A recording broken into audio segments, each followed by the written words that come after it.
دور نبوت کے بعد پھر کیا ہوا ہے؟ یوں سمجھئے کہ 14 صدیاں بیتی ہیں، اس لیے کہ سن 11 ہجری میں حضور کا انتقال ہو گیا، 1522 ہجری ہے، 1411 برس مزید گزر چکے ہیں۔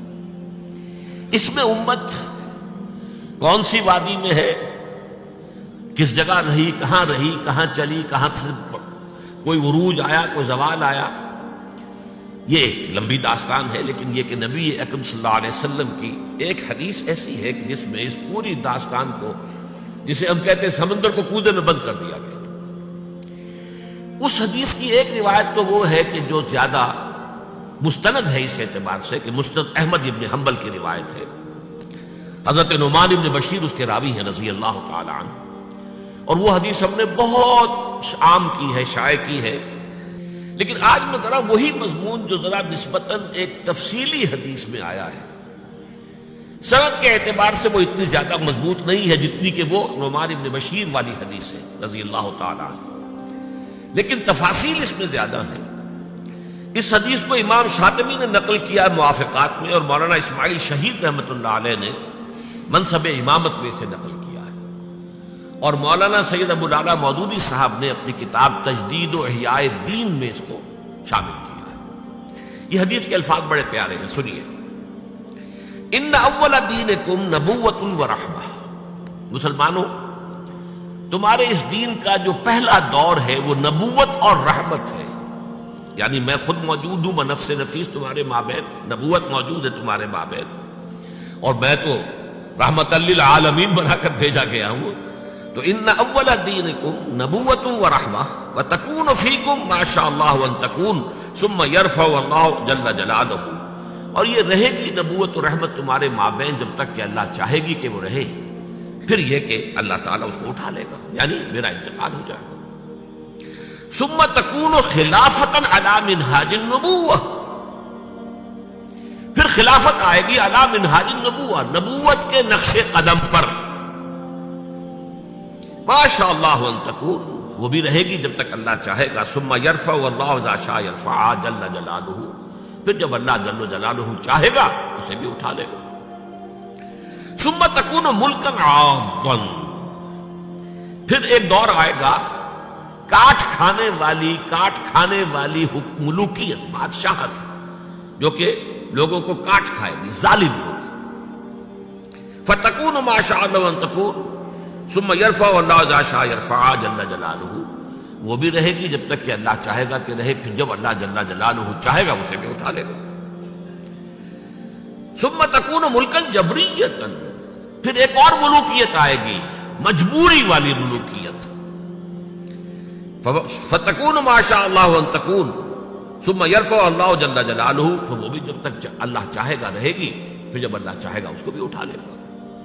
ثم تکون خلافتا علی منہاج النبوۃ، پھر دور آئے گا خلافت علی منہاج النبوۃ کا، تعمل فی الناس بسنت النبی، پھر اس وقت سنت رسول صلی اللہ علیہ وسلم ہی کے ساتھ سارے معاملات لوگوں کے مابین کیے جائیں گے۔ ویلقی الاسلام بجرانہ فی الارض، اور اسلام اپنی گردن زمین میں ٹکا دے گا، یعنی اسلام کی ساری برکات، اسلام کی سعادتیں جو ہیں روئے ارضی آپ نے۔ یرضی عنہا ساکن السماء و ساکن الارض، آسمانوں والے بھی راضی ہوں گے اس نظام سے جو دنیا میں اس وقت قائم ہوگا، اور زمین والے بھی سب کے سب راضی ہوں گے۔ لا تدع السماء من قطر الا صبته مدرارا، آسمان اپنا ایک قطرہ بھی نہیں روکے گا بلکہ اسے زمین پر برسا دے گا موسلادھار بارش کی شکل میں۔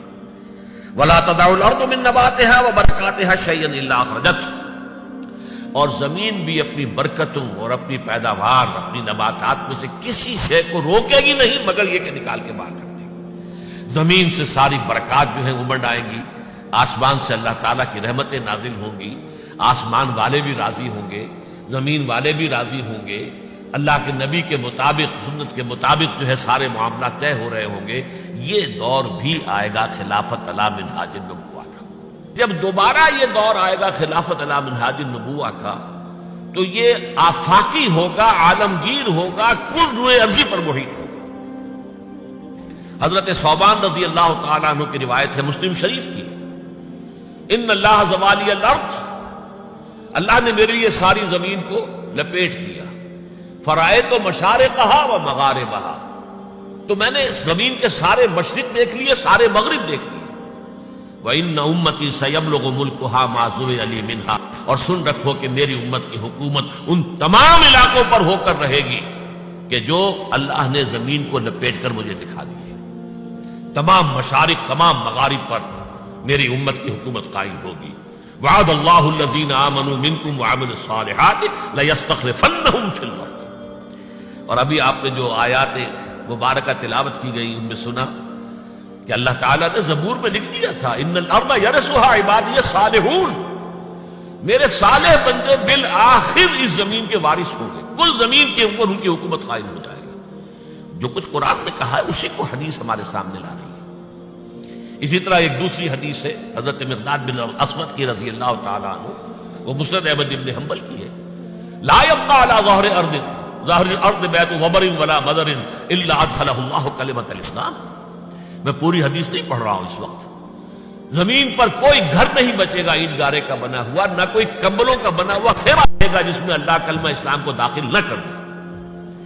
تو یہ آفاقیت، یہ عالمگیریت، اس کو میں کہوں گا گلوبلائزیشن، جس کے اوپر بڑے ہنگامے ہو رہے ہیں اس وقت، جنوا شہر جو ہے اٹلی کا، یہ گلوبلائزیشن جو ہو رہی ہے یہ کیپٹلزم کی گلوبلائزیشن ہے، لیکن خلافت علی منہاج النبوہ کی گلوبلائزیشن ہوگی جس کی خبر دی ہے محمد الرسول اللہ صلی اللہ علیہ وسلم۔